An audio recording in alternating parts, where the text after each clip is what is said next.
is going to be a wild program. We're going to go into areas tonight that we don't go into nearly often enough, and we talk about it. In fact, when I look at the internet as the beast that it is, one of the most common terms I see coming up in alternative media posts and essays and stories is MK Ultra. He's MK Ultra. She's MK Ultra. It's an MK Ultra program. Well, okay, at least people are thinking on the right side of the picket fence. The truth of the matter is, MK Ultra is ancient. It's ancient history. MK Ultra was actually the code name of a U.S. government human research operation experimenting in the behavioral engineering of us. And it was conducted through guess whose? Well, it was the CIA's Scientific Intelligence Division. That CIA project, as some of you may know, was coordinated with the Special Ops Division of the Army's Chemical Corps. Interesting collusion there. The program, now get this is what I'm talking about. When people start throwing MK Ultra around, they don't know really what they're talking about. The program began in the early 1950s. All right? It's not current. It was sanctioned in 53 officially, then reduced in its scope in the 60s, and finally halted, allegedly, officially, in 1973. Well, I assume that they may well have halted the formal MK Ultra project, but they certainly didn't ultra mind control. They simply took it to the next level. Now, that was 41 years ago. Do you think they might have made progress in 41 years on mind control, how to influence people in ways that they would otherwise never dream of acting out, such as mass murder, serial killers, you name it? The human mind is an electrical device. It's not chemical, it's electrical. We're electrical first. And if you can figure out a way to address, invade, program that electrical machine, which is what computing is all about, you can pretty much take anyone over and make them do whatever you want.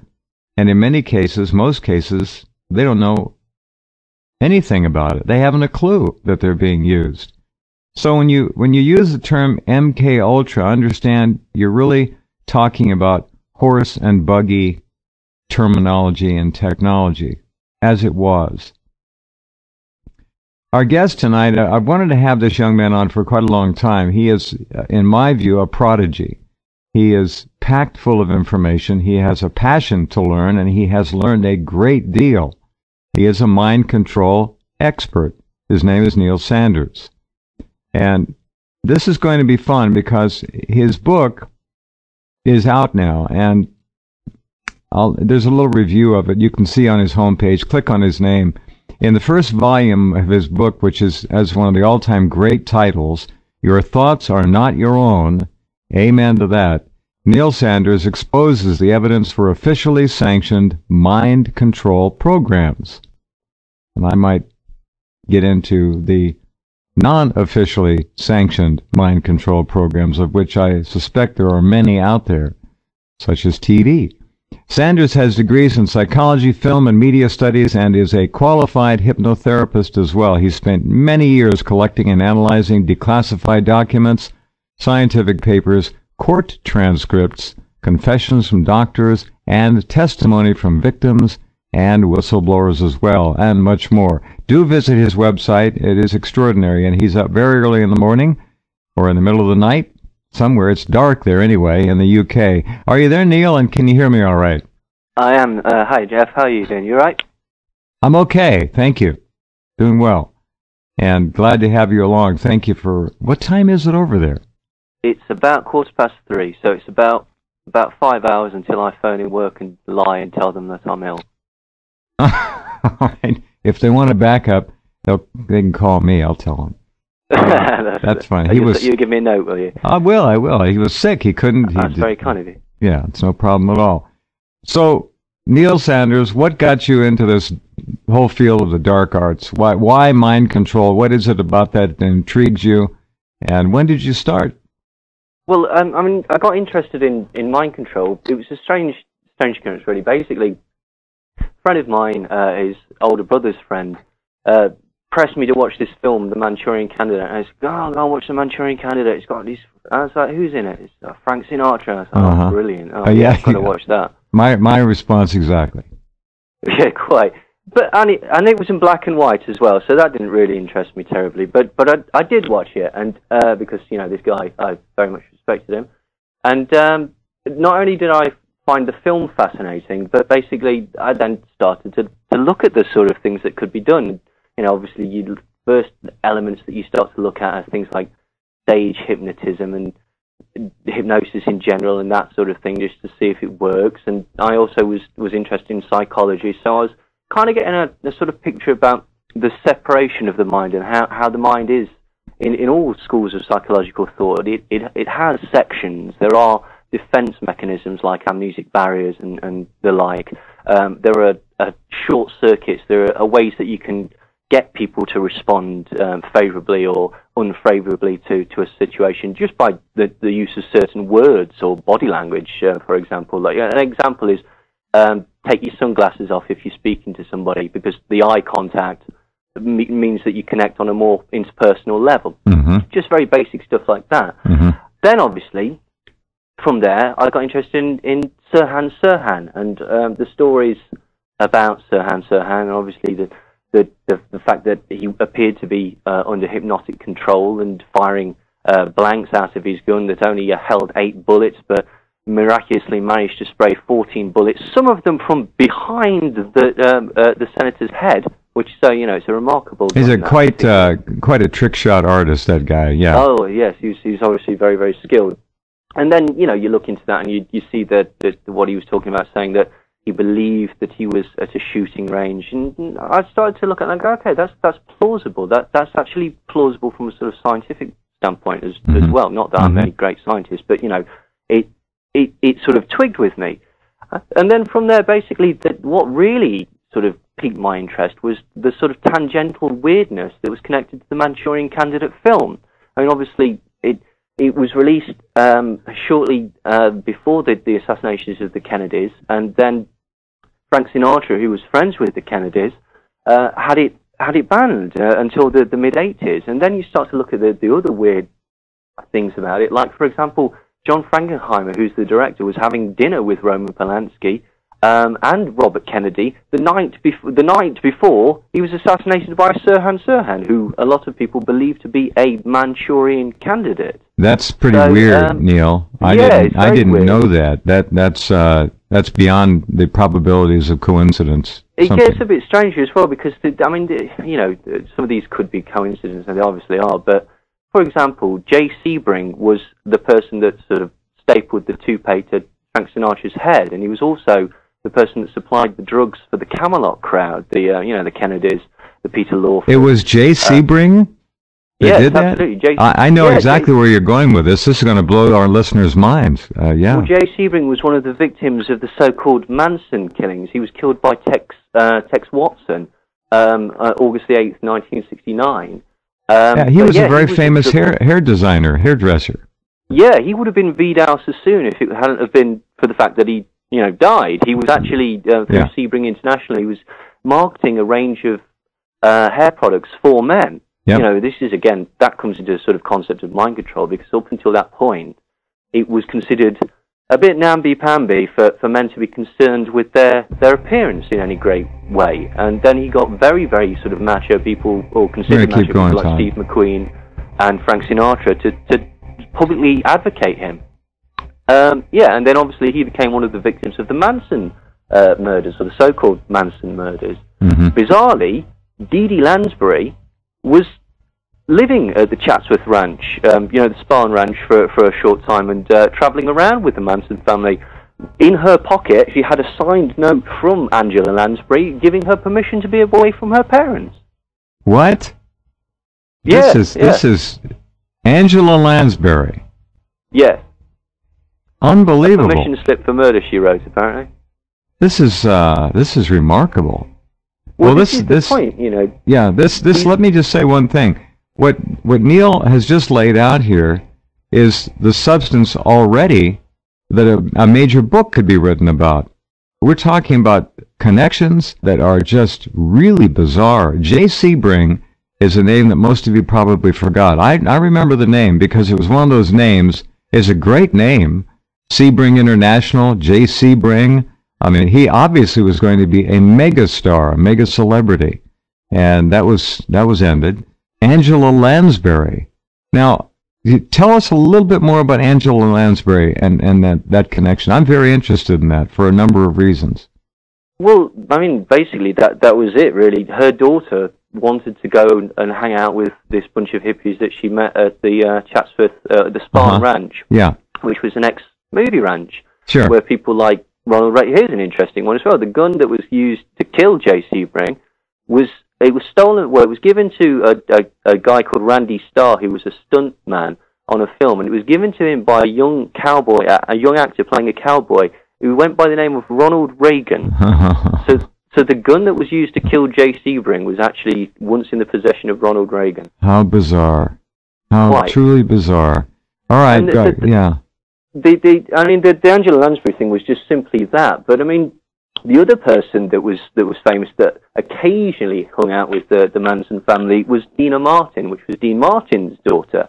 She was actually the person that introduced Nancy Pittman to the group. Nancy Pittman was also known as Brenda McCann, and she was considered one of the sort of more hardcore. The whole Manson thing's a bit of a misnomer anyway. But she was considered one of the sort of hardcore members of the Klan. So, these sort of brushes with celebrity happened. The strange thing was the other strange connection to MK Ultra was that Roman Polanski, who was obviously the husband of Sharon Tate, who was killed in the Tate murders, obviously, he was in London at the time trying to get together a film called Day of the Dolphins.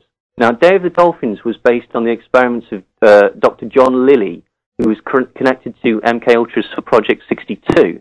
And specifically what John Lilly was doing, I mean, John Lilly did a lot of things. He actually mapped the pleasure and pain centers of the brain. He was one of the first people to do this, and therefore proved that by electrical stimulation, you could manipulate people to do things by either making them feel intense pleasure or intense pain. And he sort of expanded this onto dolphins, cats, dogs, and that sort of thing, injecting LSD into the brains, but also basically trying to get them to be a sort of remote control device. You know those, we actually still have them. We have dolphins that have got like nuclear warheads attached to them, and occasionally they sort of go astray, and so they're sort of floating around like some sort of terrifying but awful Bond villain.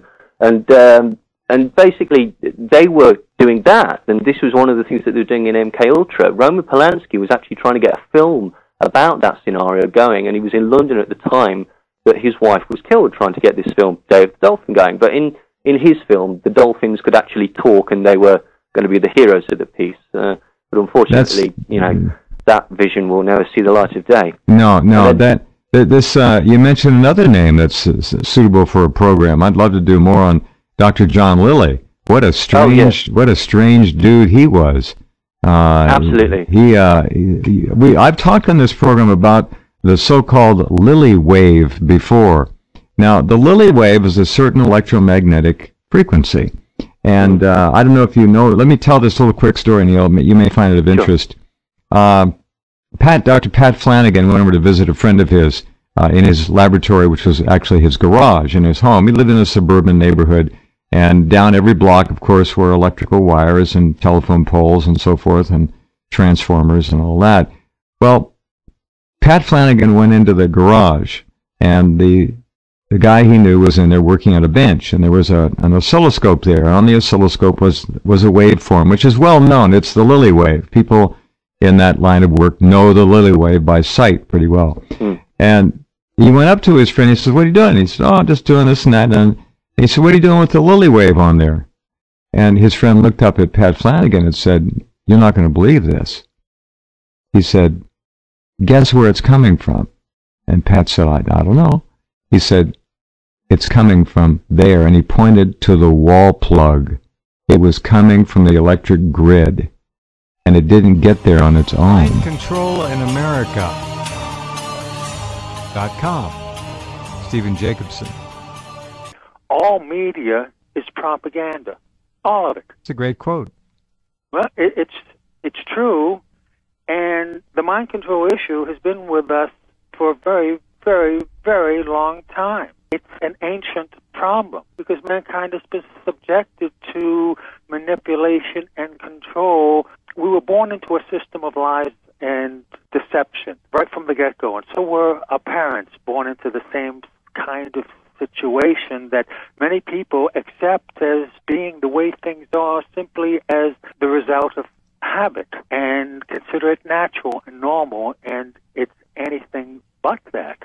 The basic, very simple control of information throughout our lives. If we don't have all the facts on any given issue, our judgment can only be as good as the quality of our information. And if we've been fed half-truths and lies and missing information, then we are at a disadvantage. Two means by which we are manipulated and controlled. One is the control of information. The consolidation of ownership of the medium facilitates that and allows for the coordination of different media as part of a propaganda campaign. Right now, all media is controlled by a handful of multinational corporations. Back in 1980, a book came out, The Media Monopoly by Ben Bigdickian.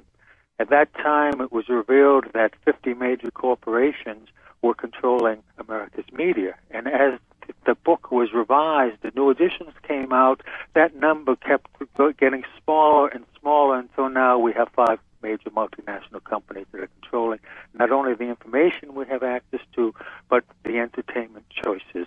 The trick is to change the state of mind to disarm it, to take its defenses down or otherwise modify them so they're no longer very efficient. And the material can go right into the subconscious without any kind of interference, judgment, or processing. Plunk right in. All right, Stephen, the techniques used to put the mind or the consciousness into an altered state, take it from beta down through alpha into theta, so it's mesmerized. And when it's in that state, and it's usually the old television flicker, although with HD, I'm not sure the flicker is still there anymore. What it would do, it would, in a matter of seconds, like the first time takes about a minute, but after that it's just seconds, put the mind into a state where anything it was absorbing would simply go right past all filters and into the subconscious and wait there to be called up when the proper stimulation was encountered. Tell us more. Yes, that's absolutely correct. The most successful propaganda uses the arts and entertainment as a delivery system. And television is a good example of explaining both the principles of hypnotic programming as well as the techniques. I'd say that television is by far the most powerful weapon of psychological warfare in history. And I consider that so important, and yet many people, if not most, don't think of television in those terms, as a weapon. How people think of television as simply an elective choice in terms of entertainment and information, when in point of fact, the television is the boss. Yes, and it's illustrating how we are taught what's right and wrong, what's acceptable and unacceptable behavior, to storytelling. Storytelling is the oldest means of transmitting information about how society works. There isn't much difference between primitive man sitting fixated in front of the flickering light of a campfire, telling stories about how things work, transmitting information from one generation to the next. Not much difference between that and modern man sitting fixated in front of the flickering light of a television, receiving information, the same kind of information, how society works, what's acceptable and unacceptable behavior, what's right and wrong. The first order of business for a propagandist or an advertiser is to create the circumstances that are going to induce a state of mind that is most favorable to the reception of their message. That state of mind is the hypnotic state of mind. the state of mind, natural. We go in and out of it throughout the day. It's a twilight state of mind in which there is no conscious mental activity going on. The mind is a blank slate, and it is in this state of mind where we are highly suggestible and more vulnerable to manipulation than at any other time. Television induces this state of mind in the viewer naturally and automatically because of the nature of the medium. And we can even catch ourselves when we're in front of a TV going into that state of losing all sense of time and place. We're simply there. We're soaking up information like a sponge. The television is literally plugging into our nervous system. It's a literal interfacing of the electronic media with our nervous system. Back in the late 1990s, 700 children had to be hospitalized in response to watching a TV cartoon. This happened in Japan. Japan, yep, I remember. The cartoon was the highly popular Pokemon. The press all over the world reported on this incident. What happened was that strobing flashes of light pulsated from the eyes of one of the cartoon characters, and this caused epileptic-like seizures. Hold on, Stephen. Hold on, would you please? We have to pause right there. We'll come back. Stephen. Okay, we're talking to you about things that control you, not necessarily through conversation or the auditory vector, but through the eyes. And then the ears second, but it's the eyes that tend to lead you. Although music is quite compelling in its own cadences as well.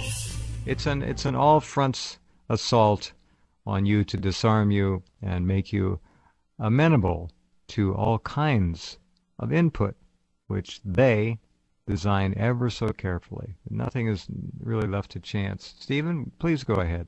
Regarding children and television, prior to the advent of TV, you never heard about attention deficit disorder. Didn't exist. Nope.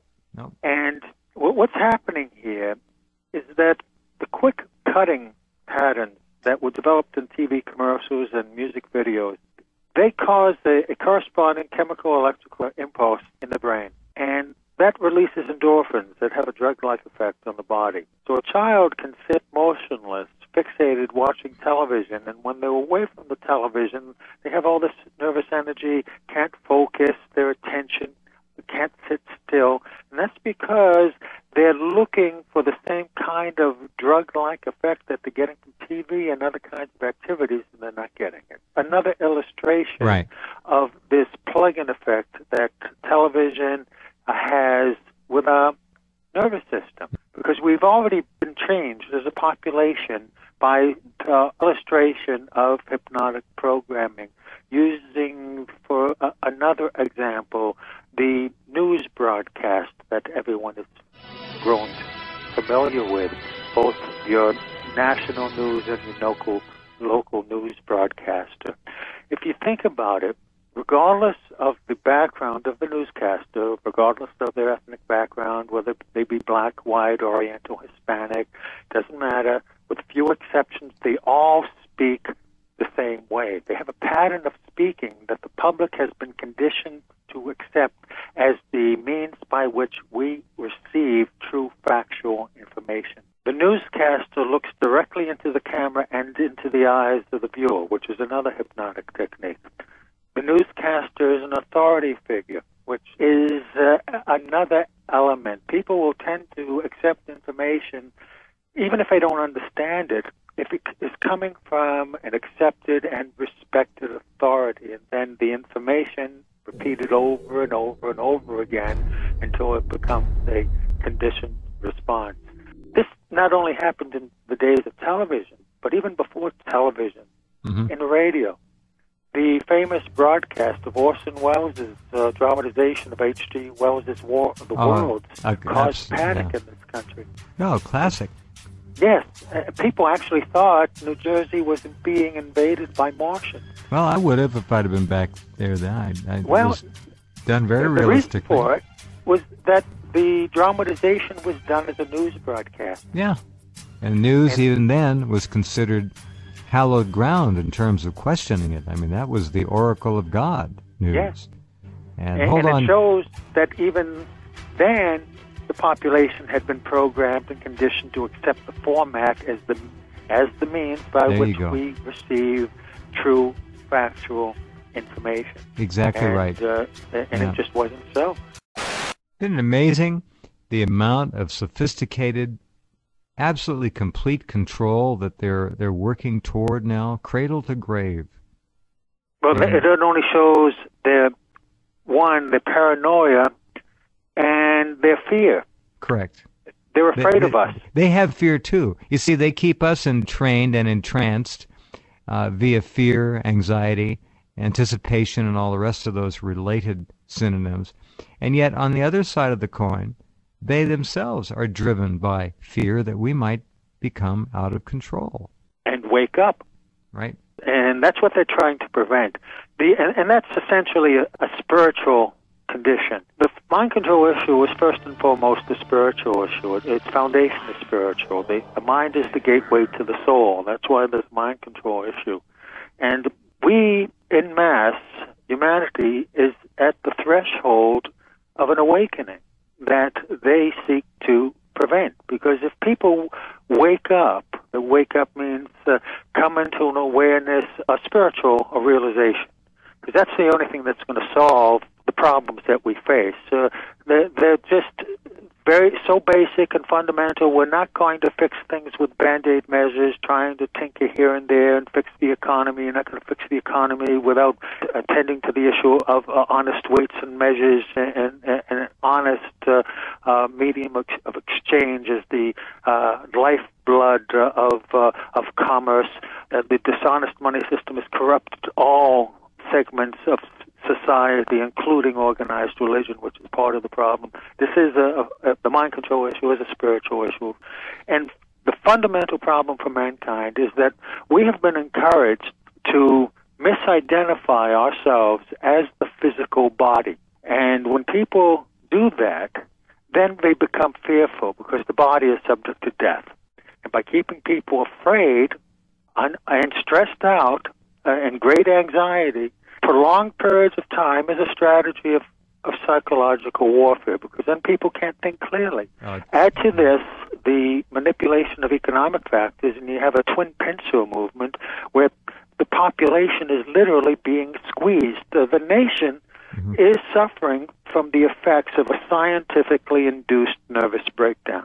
That's what we're seeing all around us. We are the first media generation that caused a psychological standardization that later was fragmented, and so that different groups can be spoken to individually and programmed individually. The real issue, it's a spiritual issue. Spiritual consciousness is the only solution to the problems and suffering of material existence. And it's on that platform where we have our power, because it requires us to look within for the answers, and that's the only way we're going to find them. We've been conditioned to look outside of ourselves for the answers and to use our mind in an analytical way to think our way out of a problem. Right. Thinking got us into this mess. It sure did. And the quality of our thinking has to change. We haven't been taught how to think. We've been taught what to think. And God forbid that we learn how to think, because that's what these guys are afraid of. There are more of us than there are of them, and the only way they can control and manipulate the large masses is through illusion and deception. And it's like the Wizard of Oz behind the curtain. Exactly. And the cultivation of this anxiety and fear is astoundingly profitable.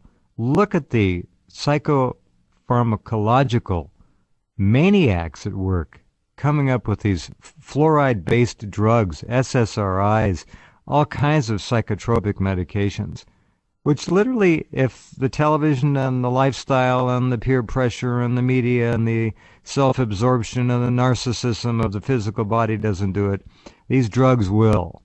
And they'll seal the individual permanently into a crypt of morose behavior and absolute obedience to a paradigm that is antithetical to human life as it used to be.